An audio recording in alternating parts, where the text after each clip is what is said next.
As we age, it becomes increasingly important to maintain muscle mass, strength, and functional capacity, especially in the legs. Fortunately, building a solid set of legs does not require a ton of equipment or a variety of exercises. Anyone with access to dumbbells and a bench have more than enough to hit every muscle in their lower body effectively without ever touching a barbell, cable, or exercise machine. In this video, I'm going to share with you the only 3 dumbbell leg exercises you need to build bigger, stronger legs no matter your age. These exercises will not only help you maintain strength and mobility in your lower body, but you'll achieve this all while also reducing your risk of injury and promoting longevity. But first, let's go over the anatomy of the lower body muscles and each of their functions. The 4 main muscles of the lower body from a bodybuilding and strength training perspective are the quadriceps, glutes, hamstrings, and calves. The quadriceps, also known as the quads, are a group of 4 muscles that make up the front of the thigh. These muscles are essential for knee extension or straightening the knees. On the opposite side are the hamstrings, a group of 3 muscles that make up the back of the thigh. These muscles are responsible for knee flexion or bending your knee back, as well as hip extension. The glutes or gluteal muscles are a group of 3 muscles that make up the buttocks, which is also responsible for hip extension. Lastly, the calves, made up of the larger gastrocnemius and the smaller soleus muscle, are located in the lower leg and are responsible for ankle plantar flexion, which is important for movements such as walking, running, and jumping. Now that we understand what muscles we're targeting and what movements they're responsible for, let's go over the only 3 dumbbell exercises you need for bigger and stronger legs. Exercise number 1. Bulgarian split squat. One study published in the International Journal of Exercise Science regarding single versus double leg squats shows that single leg variations produce similar levels of muscle activation as traditional back squats. Not only that, but single leg variations don't require loading of the spine, placing less stress on your joints, especially in the knees, while still keeping your training intensity high.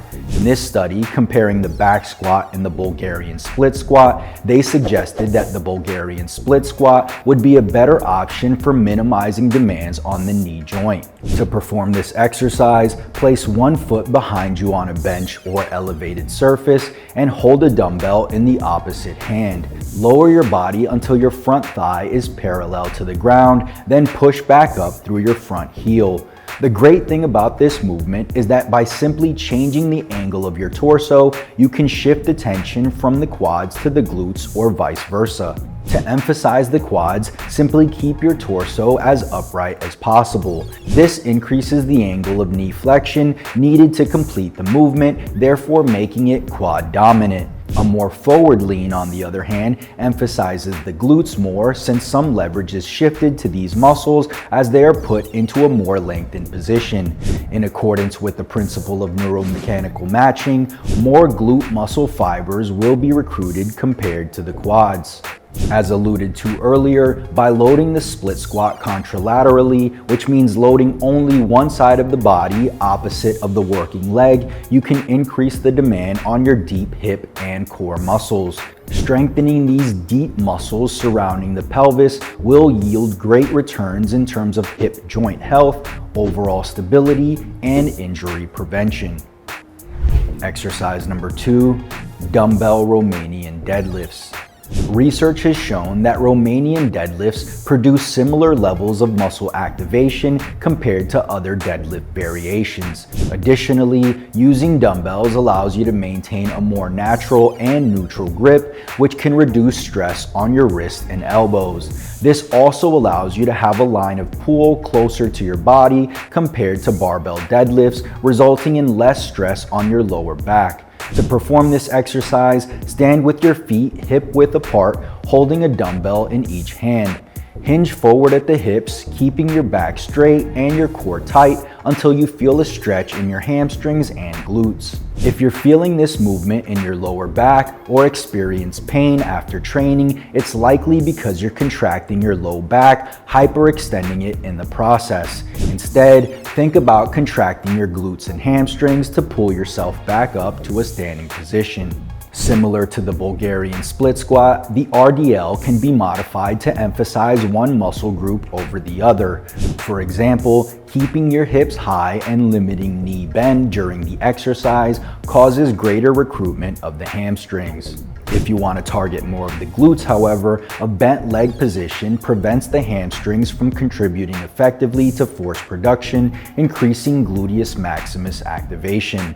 To make the RDL even more effective, studies suggest that bracing your abdominals while performing hip extensions increases glute and hamstring activation. This is likely due to the greater stability that bracing the abdominals provides to the muscles working at the hip joint. And exercise number 3, single leg dumbbell calf raises. As we age, we become more susceptible to foot injuries, particularly those caused by a lack of exercise of the calf muscles, which also consequently work and strengthen the tendons in the lower leg. According to one study published in the American Family Physician, weak or tight calf muscles can cause or contribute to several foot and ankle problems, including Achilles tendonitis, plantar fasciitis, and shin splints. This is why I recommend incorporating some form of calf raise exercise into your workout routine. But not all calf raise variations are created equal. Studies have shown that having your knees bent during calf raises decreases activation of the gastrocnemius and increases activation of the soleus. This is because the gastrocnemius crosses the knee joint, and bending the leg shortens the muscle and, as such, suffers from active insufficiency.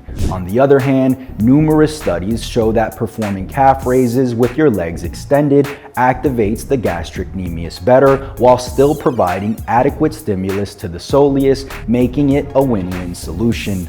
Another thing to consider is that compared to other larger muscle groups, the calves are hard to activate. That said, research suggests that training at 80% of your 1 rep max not only increases strength to a greater degree than training with lighter loads, but it also increases voluntary activation and EMG amplitude, which is why I recommend doing heavy single leg calf raises on an elevated surface. Not only will this standing variation produce more growth in the larger gastrocnemius muscle while still effectively training the smaller soleus, but the heavy loads will strengthen the joint and tendons, as well as increase strength and make it easier to activate the target muscles. So there you have it, the only 3 dumbbell exercises you need to build bigger and stronger legs. Did you find this video helpful? If so, click the like button below, as it'll truly help out the channel. And if you haven't already, make sure you subscribe for more videos, and don't forget to turn on post notifications so you don't miss the next one.